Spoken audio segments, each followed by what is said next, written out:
Na noite de 2 de março de 1996, um avião se aproximava de São Paulo. Dentro dele estavam 5 jovens que haviam conquistado o Brasil inteiro e que jamais chegariam ao destino. Os Mamonas Assassinas tinham acabado de fazer um show memorável em Brasília, mais uma apresentação em uma turnê que não parava de crescer. Dinho, Samuel, Bento, Júlio e Sérgio estavam no auge do sucesso, vivendo um sonho que parecia não ter fim. Mas aquela noite se tornaria uma das mais trágicas da história da música brasileira. Um acidente que tiraria do país uma das bandas mais promissoras e criativas que já existiu. Para entender o impacto dessa perda, é preciso voltar no tempo e conhecer a trajetória desses 5 amigos que transformaram humor, talento e irreverência em um fenômeno de massas. A história começou em Guarulhos, na Grande São Paulo, no início dos anos 90. Dinho, cujo nome verdadeiro era Alexander Alves, era um jovem talentoso que tocava teclado e tinha facilidade para compor músicas. Ele se juntou a Samuel Reoli na guitarra, Júlio Razek na bateria, Bento Inoto no baixo e Sérgio Reoli, irmão de Samuel, também na guitarra. Inicialmente a banda se chamava Utopia e tocava um rock mais tradicional, apresentando-se em pequenos bares e eventos da região. Mas o grupo não conseguia decolar, o som não se destacava em meio a tantas outras bandas que tentavam a sorte. Foi então que Dinho teve uma ideia ousada. E se eles mudassem completamente de direção e apostassem em algo totalmente diferente, misturando música de qualidade com humor nonsense e paródias criativas? Em 1995, nasceram os Mamonas Assassinas.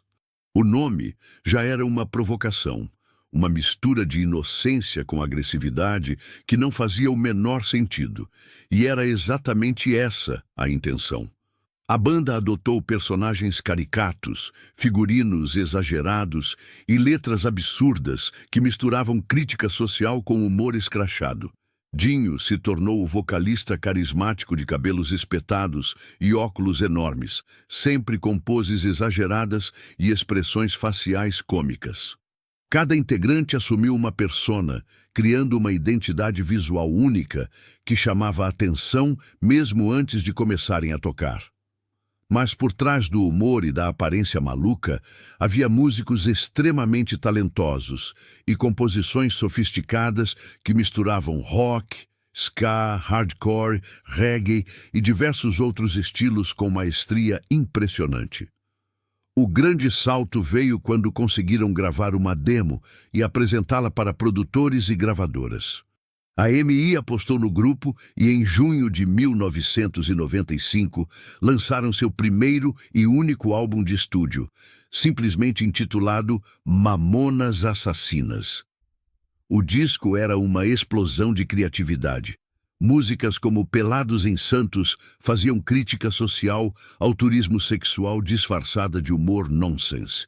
Robocop gay brincava com a masculinidade tóxica e preconceitos de forma irreverente. Vira Vira era uma paródia genial do estilo brega romântico. Sabão Cracrá imitava comerciais de televisão com perfeição hilária. Débil Metal zoava os clichês do heavy metal com precisão cirúrgica. Cada faixa era uma obra-prima de composição musical disfarçada de brincadeira. O sucesso foi instantâneo e avassalador. O álbum vendeu mais de 1 milhão de cópias em poucos meses, algo raríssimo na música brasileira. Os Mamonas Assassinas estavam em todos os lugares. Suas músicas tocavam incessantemente nas rádios. Seus clipes passavam na MTV a toda hora. Eles eram convidados para todos os programas de televisão. Jovens de todo o país decoravam cada letra, imitavam os trejeitos de Dinho, vestiam-se como os integrantes da banda. Shows esgotavam em minutos e a agenda do grupo ficou completamente lotada. Eles se apresentavam em casas de show, festivais, programas de TV, eventos corporativos, faculdades, em qualquer lugar que os convidasse. A banda tinha apenas alguns meses de existência, mas já era um dos maiores fenômenos da música brasileira. O que tornava os Mamonas Assassinas especiais não era apenas o humor, era a qualidade musical indiscutível por trás das piadas. As músicas tinham arranjos complexos, mudanças de ritmo surpreendentes, solos de guitarra tecnicamente impecáveis, linhas de baixo sofisticadas. Júlio na bateria era extremamente preciso. Samuel e Sérgio nas guitarras eram virtuosos. Bento no baixo tinha groove impecável. E Dinho nos teclados e vocais demonstrava versatilidade impressionante. Eles conseguiam imitar perfeitamente diversos estilos musicais, do sertanejo ao metal, do reggae ao rock progressivo, sempre com uma camada de humor inteligente que fazia as pessoas rirem enquanto apreciavam a qualidade técnica. Os 5 integrantes eram extremamente unidos, uma verdadeira irmandade. Eles haviam crescido juntos, sonhado juntos, lutado juntos pelos anos de ostracismo antes da fama chegar. Agora estavam vivendo o auge, mas mantinham os pés no chão. Em entrevistas, mostravam-se humildes, gratos pela oportunidade, conscientes de que tudo poderia acabar tão rápido quanto começou. Dinho era o líder natural, o compositor principal, aquele que tinha as ideias mais malucas e sabia como transformá-las em música. Mas todos contribuíam criativamente, todos tinham voz nas decisões, todos eram essenciais para o funcionamento da banda. No início de 1996, os Mamonas Assassinas estavam no auge absoluto. Eles planejavam gravar um segundo álbum, fazer turnês internacionais, expandir ainda mais seu alcance. Recebiam convites do mundo todo. Produtores estrangeiros demonstravam interesse, portas se abriam em todas as direções. A banda tinha apenas 8 meses de carreira oficial, mas já havia conquistado o que muitos artistas levam décadas para alcançar. No dia 2 de março daquele ano, fizeram um show em Brasília que foi um sucesso absoluto. A plateia cantou cada música, pulou, gritou, celebrou junto com eles. Após a apresentação, os 5 integrantes e mais o técnico de som embarcaram em um Learjet particular que os levaria de volta para São Paulo. O voo transcorria normalmente quando, por volta das 2 horas da madrugada do dia 3 de março, a aeronave se aproximava do aeroporto de Cumbica, em Guarulhos. As condições climáticas não eram ideais. Havia neblina na região, mas nada que justificasse preocupações extremas. O piloto estava em contato com a torre de controle, seguindo os procedimentos padrões de aproximação. Mas algo deu terrivelmente errado. A uma altitude baixa, o avião colidiu contra a Serra da Cantareira, uma área de mata densa nos arredores de São Paulo. O impacto foi devastador.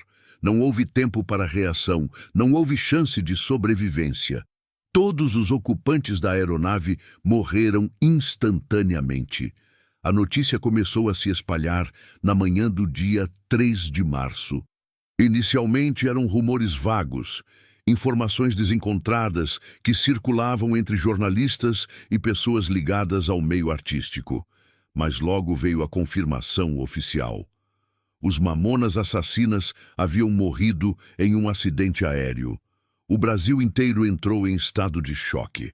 Era impossível acreditar que aqueles 5 jovens cheios de vida, que estavam em todos os lugares apenas horas antes, tivessem simplesmente desaparecido. As rádios começaram a tocar suas músicas ininterruptamente, não como celebração, mas como luto. Programas de televisão cancelaram suas programações normais para cobrir a tragédia. Pessoas choravam nas ruas, em suas casas, em todos os cantos do país. Equipes de resgate foram enviadas para o local do acidente. A área era de difícil acesso, em meio à mata fechada da serra. Os destroços da aeronave estavam espalhados por uma área extensa. O impacto havia sido violento demais. Os corpos foram resgatados com extremo cuidado e levados para a identificação. As famílias dos integrantes foram notificadas e viveram o pior pesadelo que qualquer pai ou mãe poderia imaginar. Aqueles meninos que haviam saído de casa como pessoas normais e voltado como estrelas nacionais, agora voltavam em caixões. Os velórios aconteceram nos dias seguintes em diferentes locais da Grande São Paulo. Milhares de fãs compareceram para se despedir. Jovens que haviam passado os últimos meses cantando e dançando as músicas dos Mamonas, agora choravam compulsivamente diante dos caixões. Muitos levavam flores, cartazes, desenhos, cartas expressando a dor da perda. As famílias dos integrantes devastadas recebiam o apoio de uma nação inteira que compartilhava o luto. Artistas de todos os gêneros musicais prestaram homenagens, falando sobre o talento inegável dos 5 músicos, sobre o futuro brilhante que foi interrompido abruptamente. As investigações sobre o acidente foram conduzidas pelo Centro de Investigação e Prevenção de Acidentes Aeronáuticos. Os destroços foram analisados, as caixas pretas foram recuperadas, testemunhas foram ouvidas. O relatório final apontou que o acidente foi causado por uma combinação de fatores. A aeronave estava voando abaixo da altitude mínima de segurança para aquela região. Houve falha na comunicação entre a tripulação e a torre de controle, e as condições de visibilidade reduzida pela neblina contribuíram para que os pilotos não percebessem a proximidade da serra. Não houve falha mecânica no avião, mas sim erros humanos e de procedimento que resultaram na tragédia. O legado dos Mamonas Assassinas é imenso, considerando os poucos meses que tiveram de carreira. Eles mostraram que era possível fazer humor inteligente através da música sem ser vulgar ou apelativo. Provaram que talento musical e comédia podiam andar juntos sem que um prejudicasse o outro. Influenciaram inúmeras bandas que vieram depois, abrindo portas para que outros grupos explorassem o humor de forma criativa.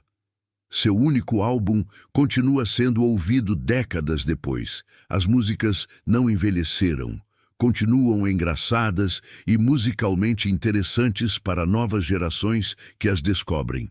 Documentários foram produzidos contando sua história, mostrando imagens raras dos bastidores, entrevistas com familiares e amigos que conviveram com eles. As famílias dos integrantes mantiveram viva a memória dos 5 jovens, participando de homenagens, autorizando relançamentos do álbum, compartilhando histórias que humanizam aqueles que muitos conheceram apenas através da televisão. Bandas cover surgiram mantendo vivas as músicas, e shows tributo acontecem regularmente em várias cidades brasileiras. A geração que cresceu ouvindo os Mamonas passou a história para seus filhos, perpetuando o legado de uma banda que existiu por apenas 8 meses, mas marcou para sempre a cultura brasileira. Dinho, Samuel, Bento, Júlio e Sérgio partiram jovens demais, no auge de suas vidas e carreiras, mas deixaram uma obra que prova que não é necessário uma vida inteira para fazer diferença, para tocar milhões de corações, para se tornar eterno.